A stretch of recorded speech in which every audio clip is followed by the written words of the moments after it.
Well, thank you, Jim. It's an honor always to be part and sandwiched in between all these auspicious presentations. And I always look forward to giving the Youth Activities Progress Report to this particular audience, and hopefully to inspire somebody if you're thinking about working with young people to get in touch with me for whatever help we may offer you. My committee and I feel like we're part of something that's bigger than any one single individual. And the individuals on the youth activities are Stan Rubenstein, Charles Kermis, Ernie Blair, Richard Summers, and Gordon West. These are all highly motivated and dedicated people, not to mention talented people. And all of us are appreciative of all the support that we continue to enjoy from RCA members, and of course, from all the officers and directors. My youth activities fellow committee members and I continue to believe that while we don't choose the times that we're born into, we do get to choose how we can help shape them. For us, that means working with young people whom we get to showcase and support and watch them go on to choose technical schools and technical careers, and hopefully to eventually become part of the wireless industry. So in 2021, here is what we did in these unique times. I obviously didn't get to showcase our RCA Young Achievers at many of our usual in-person events, but undaunted, we continue to feature and to support almost 24 new young achievers at various virtual events. Now, I'll share with you the format that worked best for me at the Zoom meetings that I was invited to speak at. First thing I did was to give a brief background about RCA and the variety of benefits to membership in all its many components. And then, of course, to specifically speak about what is available for free in the way of resources, materials, small grants, and networking through our youth activities program. Then at the Zoom meeting, I would field questions and comments, leading to making contacts with many teachers this year, some of whom have stayed in touch with me to brainstorm. Sometimes I spoke to ham radio clubs or ARRL sponsored events. I always tried to present a talented young ham who was local to that group. So that way the kids got to learn about the local clubs and organizations that are available to him or to her, and the local clubs or individual hams could then invite that youngster to join them. So it was always a networking opportunity for the young person as well. Now, I also got to speak at teacher forums this year, where I emphasized the benefits of having a radio in the classroom. And the most popular question I continue to get asked after almost 4 decades of doing this, I was obviously a mere child when I started, I wish, is how did I get my radio program into a New York City middle school for almost 30 years? And how do you do that in today's times?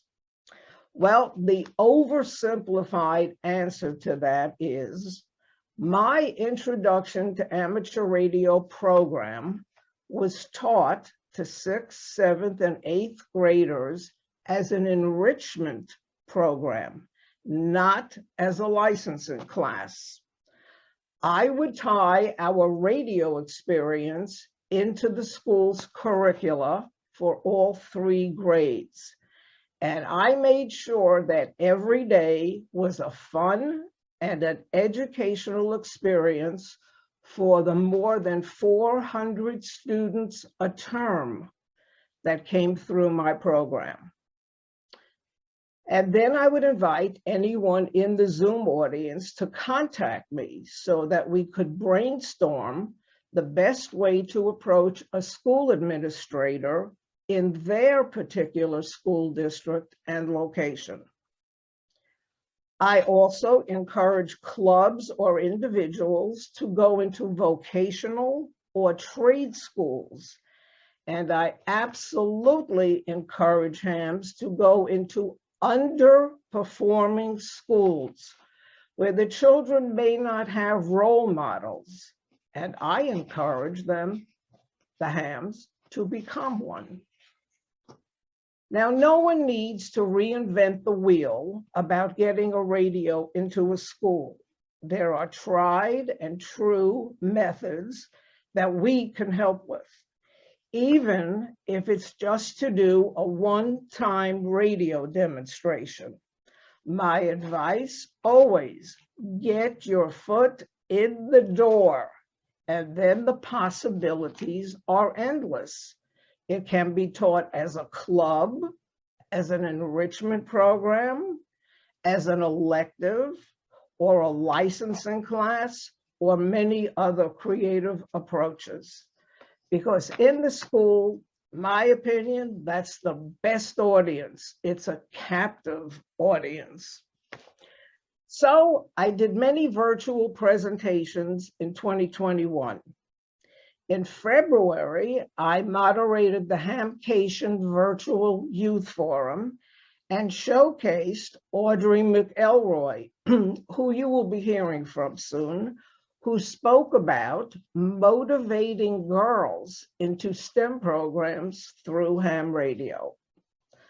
I featured 14 RCA Young Achievers at 3 different QSO Today virtual ham expo events.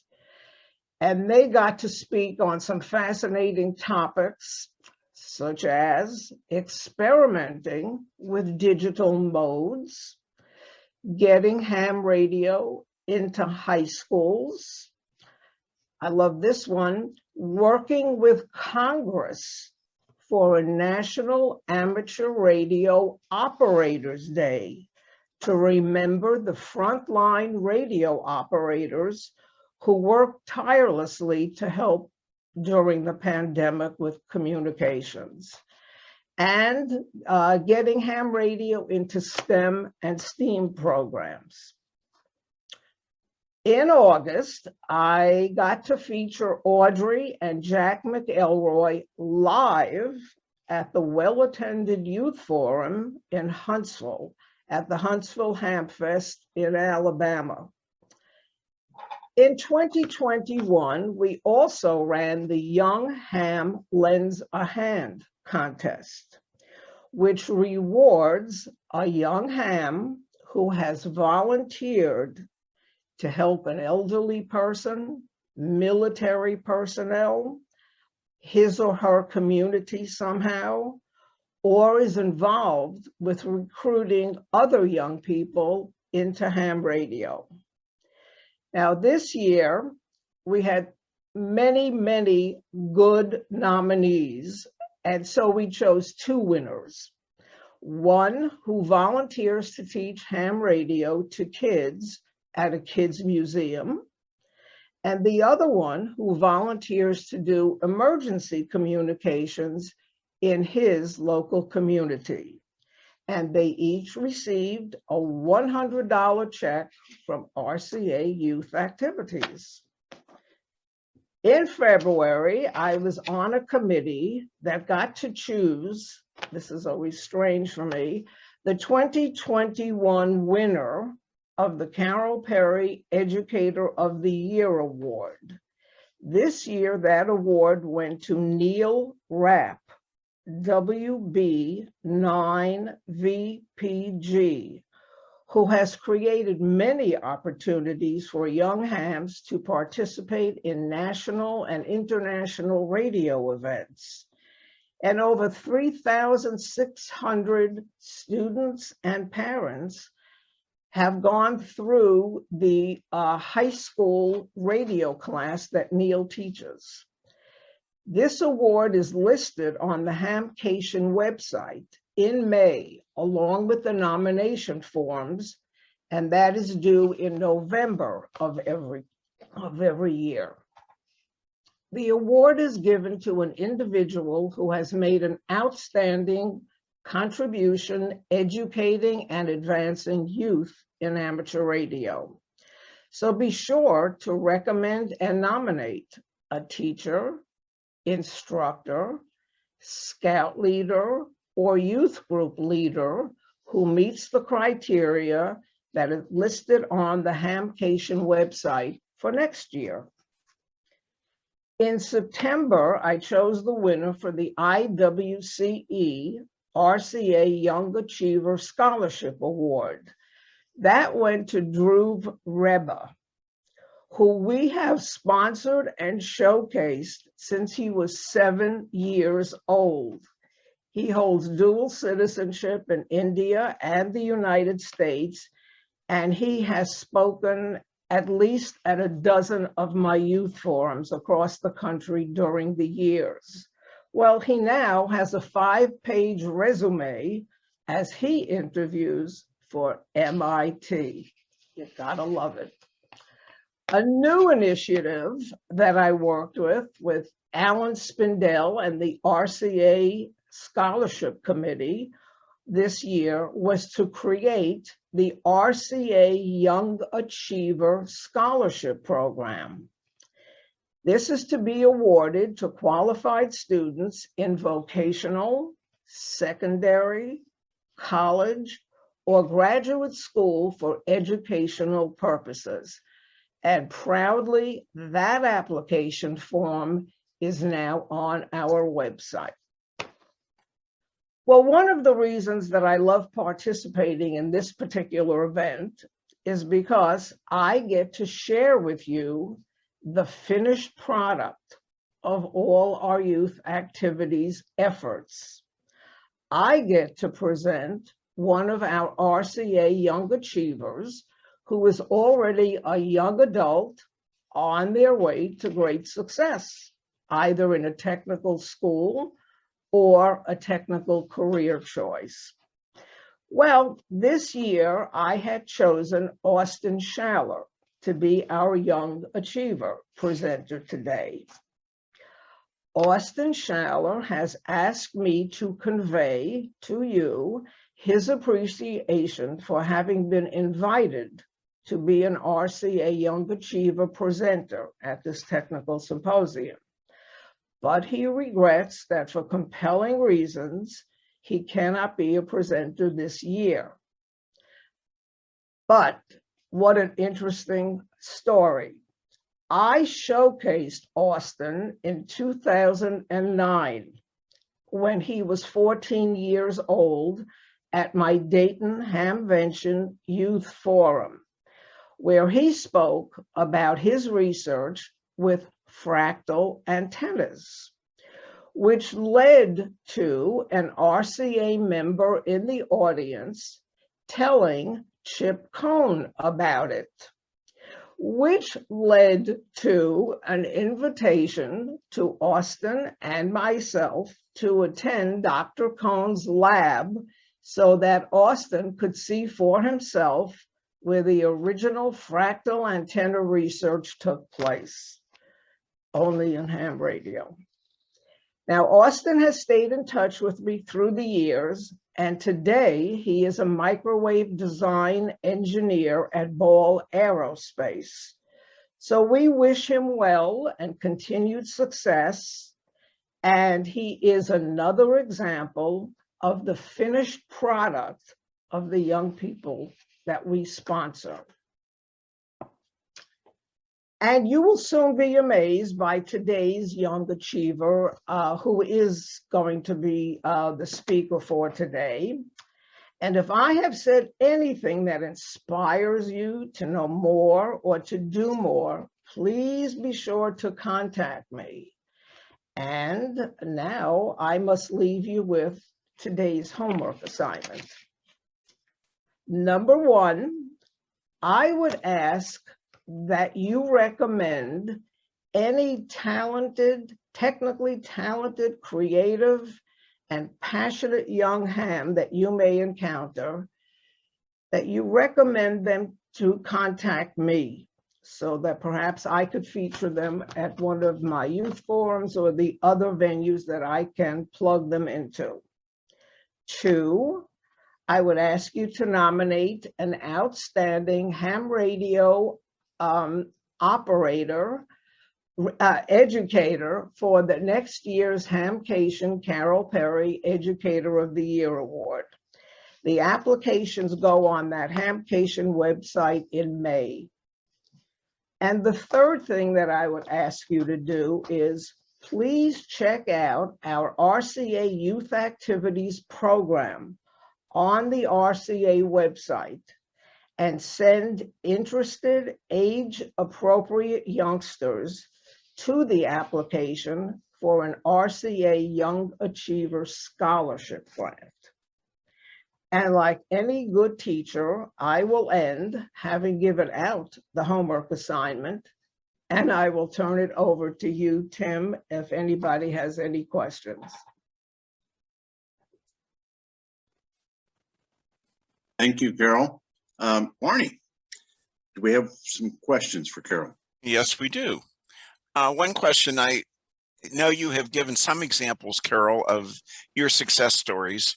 Is there a favorite example you like to use of your success stories?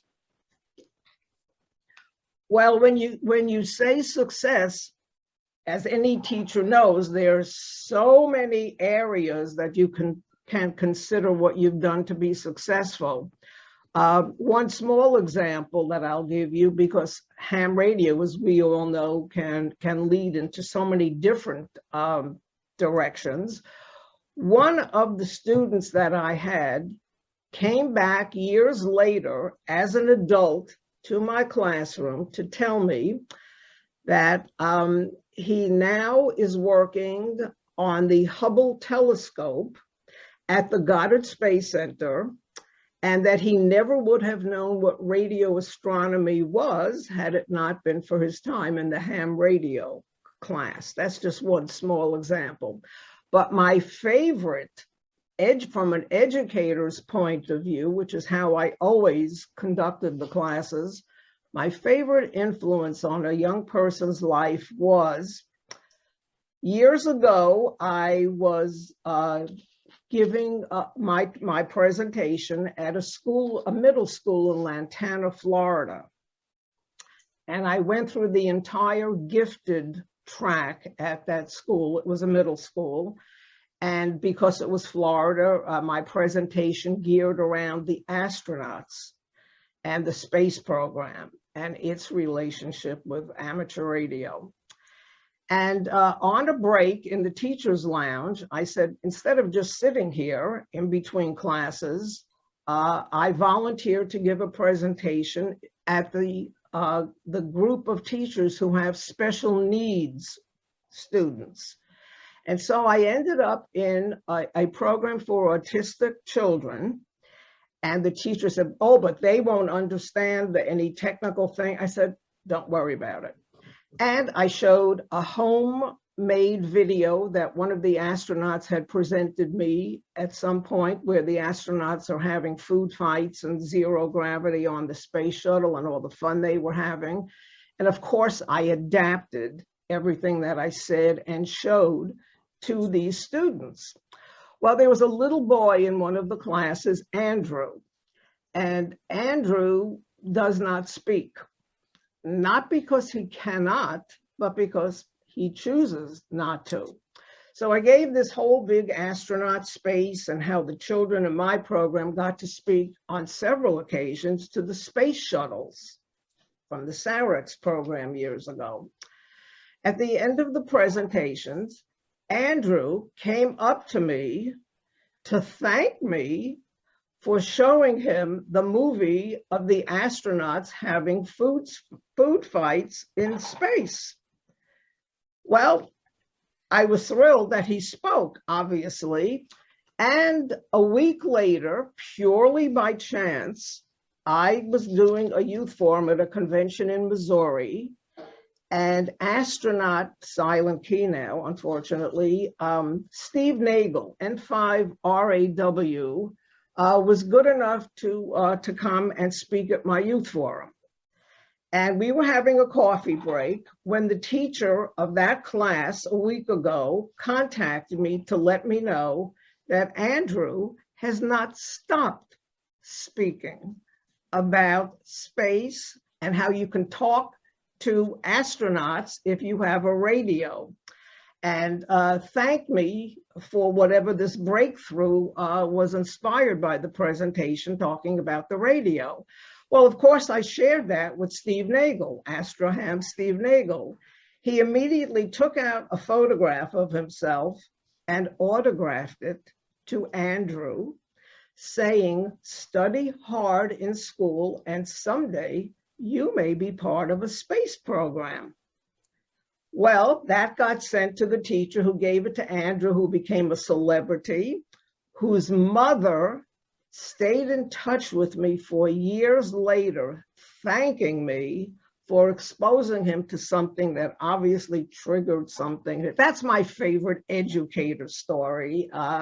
And again, where else but through ham radio? You never know who's listening and who you're influencing. I'm sure you have many stories like that to share, Carole. Question popped up, and it's a number question.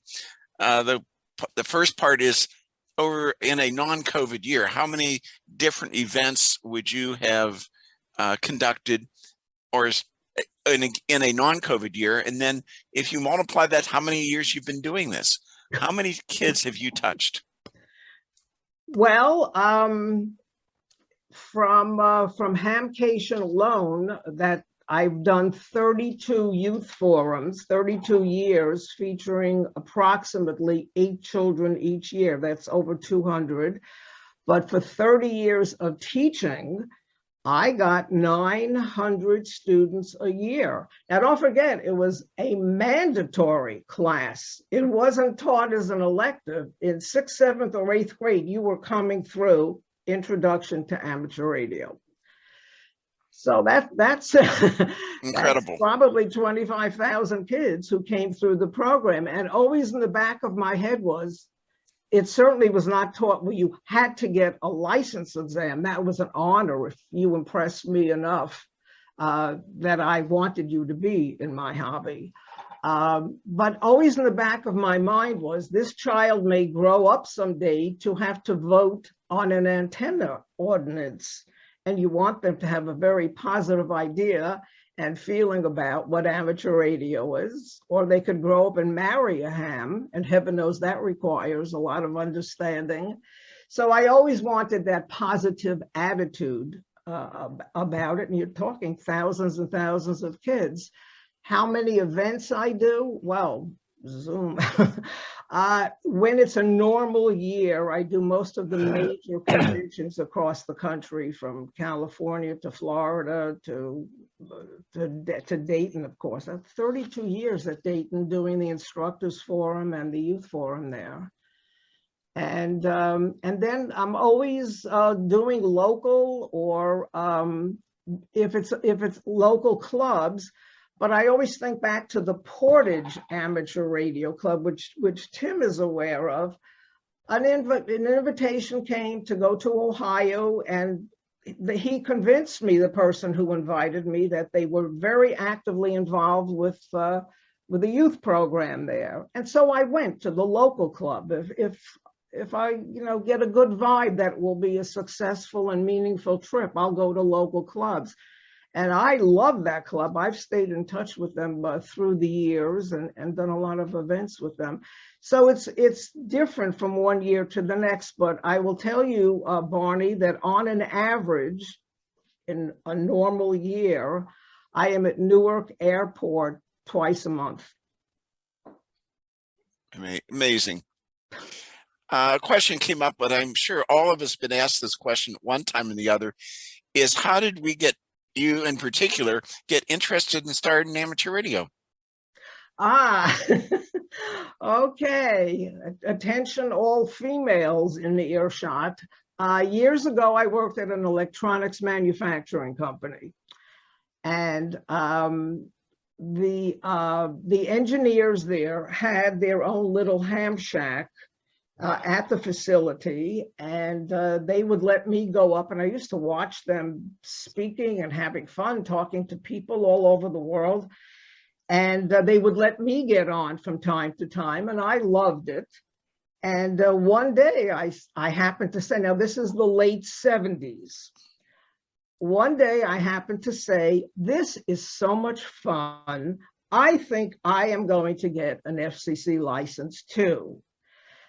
At which point I was told, quote, it is fun, but you will never get a license because this is something that females just don't do. Well, they just might as well have dropped the gauntlet on the floor because I knew even if I never picked up a microphone, I was going to get a ham radio license. And so they challenged me to do it, and the rest is history. That reminds me of your experience going through TSA. Yes, so tell us about that. Share with the audience. Oh, you'll never look at TSA the same again. One time coming back, this was a few years ago, not in the 70s, so it's more surprising. Coming back from Dayton, doing the Hamvention, one of the groups had presented me with a jacket that had my name and call sign on it, and all different kinds of ham radio patches. And so we're moving along through, I had pre-approval at TSA. And when I get up to the gentleman who's there, he's not speaking, he's looking and staring at my ticket, at my jacket, at me, and he's not saying anything. And I said, excuse me, but is there some kind of a problem? And he very slowly looked at me and said, like he was considering something, TSA cannot give you approval today to come through. You're going to have to go through the regular line. And I said, well, with all due respect, may I ask you why? And another quotable response, well, I see you're involved with this radio stuff, and I know that women don't do that. At which point the entire line of hams behind me went hysterical laughing, and did mention that I was a speaker and that it was okay, that I was a known person, and he did let me then get through the line. A good story. To shift gears a little bit, if you were listening to the earlier speaker, when he was in the Colonel talking about how there has been developed some competition between Army units when it was discussing HF communication. Have you seen that there is a place for competition between the younger people in the field of wireless? What do you mean by competition between them? Well, I think he was giving an example of different Army units competing to see who could do the best at different power levels of communication. And I'm thinking that's competition. I'm thinking like fox hunts or other types of competition outside of what we think of contesting. Oh, well, there's so many different aspects. I prefer to think of it as different aspects of amateur radio that I get to see and to learn about, frankly, by dealing with young people. It's part of why I love it so much. I get children who love to build things and create things, and they're into that part of it. Others are into satellite communications. Others, well, you hear Audrey's presentation, are into drones or hot air balloons, creating things, creating their own devices. Not only isn't it your grandfather's ham radio anymore, it's not your father's ham radio anymore. The Maker Fair events, the different science fairs that I get invited to attend. I am convinced that the creativity that these young people are bringing to the technology is literally a gift. So rather than competitive, they're eager in learning what each other is doing. And it's just a remarkable thing. I always feel like I'm at the forefront because of the children, the young people that I'm dealing with. They offer so much to the hobby and to technology.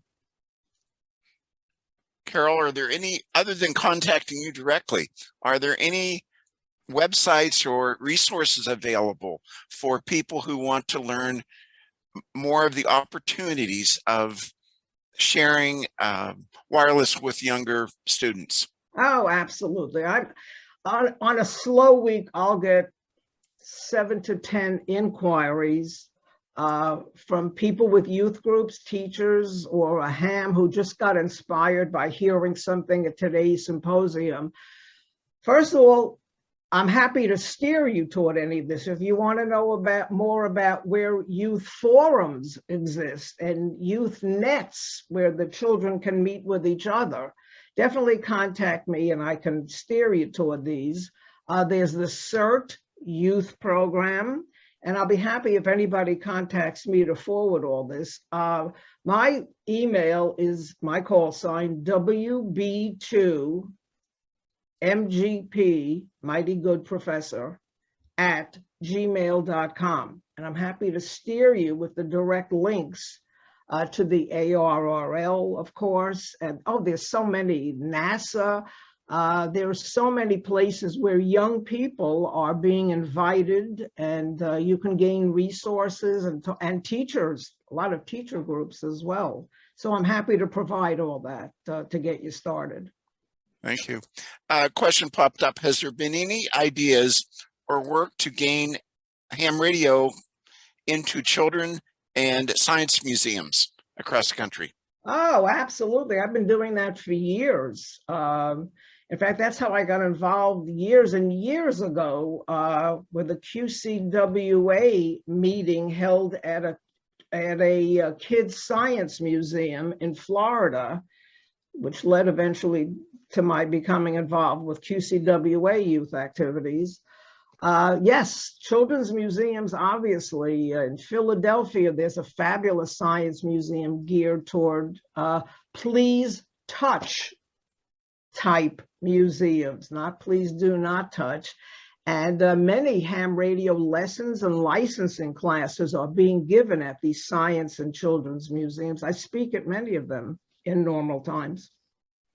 Are you familiar with any museums that have a youth amateur radio station or club in them, rather than one primarily for adults?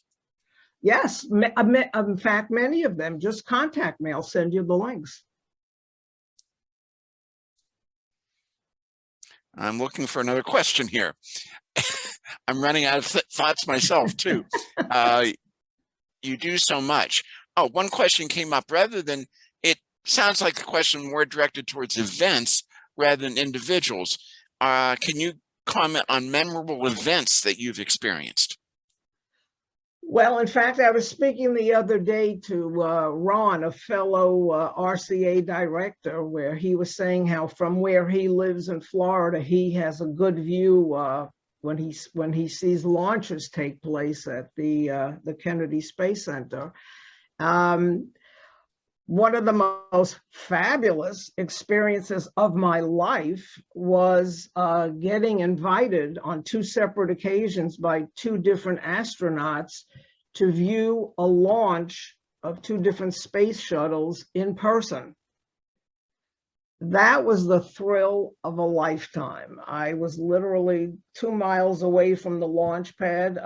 One of the astronauts who invited me was Jay Apt, N5QWL, so that I could have really good show and tell when I got back to school. But I got to sit where the families sit in the bleachers and watch that shuttle go up, and I will never, ever forget that experience. And I got to have it twice, and again, through participating in amateur radio. Where else would an average teacher get to have that kind of an extraordinary experience? I have a correction there, and it's very rare. You're not an average teacher, for the record. Carole, we still have a few more minutes here before you bring Audrey on. What about the future? I mean, you're going to be around for a lot longer time. What's the future? Well, again, that's part of why I love all this, dealing with who I believe are the walking symbols of what the future, if we're really lucky, will be like. I look at Audrey, and to me, if we're lucky, that's what the future, not only of what amateur radio will be about, but what the wireless and technology future will be like, because it's different from our generation, for sure, but it's wonderful. It's exciting. They are passionate about what they do. And the school, I think more and more schools are embracing these technology, very, very talented students, because many of the young achievers through the years that we've sponsored, like Drew Vreba, my gosh, what a contribution to society someone like him is going to make, or somebody like Audrey. So maybe I'm in a sheltered kind of existence, but I'm entitled, I'm retired. But I love interacting with youth.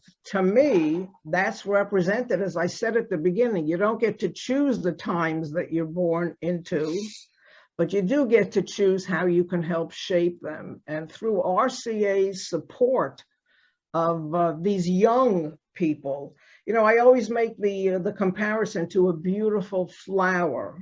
Yes, the flower is beautiful when it opens up, but if you don't keep those roots watered and taken care of, you'll never get to the beautiful flower that it's meant to be. And that's kind of how I view all these young people. And I feel honored and lucky that I get to work with them and then watch them.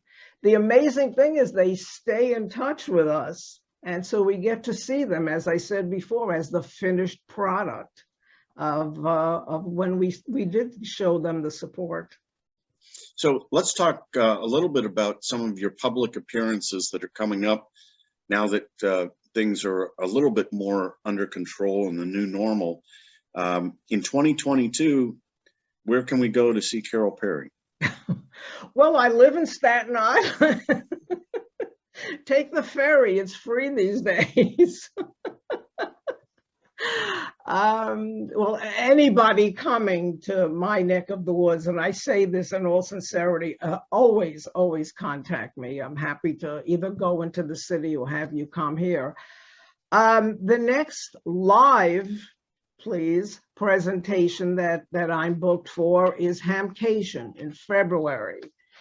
And I'll be doing the youth forum there and helping to present out that Educator of the Year award, which I'm very, very proud of. And interesting, the young man that I've got as a future RCA Young Achiever who will be speaking is a youngster who came up to me at Huntsville in Alabama in August, came over to the RCA booth where I was and introduced himself, spoke beautifully, beautiful speaking voice, and said he had just become a ham, and somebody suggested he stop by the booth to speak with me. Well, I was so impressed by this youngster that I have invited him. He also stayed in touch with me after Huntsville so that I could steer him toward which certain equipment he was interested in, where can he go for this or that, where the youth nets are. But I was so impressed with him because as a newcomer to the hobby, his dad is a ham, he's experimenting with digital modes to find out which is the one he wants to pursue engaging with. So as a brand new ham, I'm going to have him as an example of, you never know, expose. That's why I love the idea of in a public school setting. You never know unless you get exposed to something as a young person where you may find you are interested or where you may want to pursue and get more information about it. So it's just fun, and it remains always fun and new and exciting for me. Well, thank you so much, Carole. This has been very inspiring for all of us. And on behalf of the Radio Club of America, thank you for everything you do and everything you're going to do in the future. And with that, Jim, I'll pass it over to you for your thanks, and then give it back to Carole to introduce our next speaker. Thank you so much, Tim, and a big, big thank you to Carole. It's just so important to hear all of this about the youth activities you do, and we are so thankful, everybody, for helping bring the future to what we have been carrying on for many years here.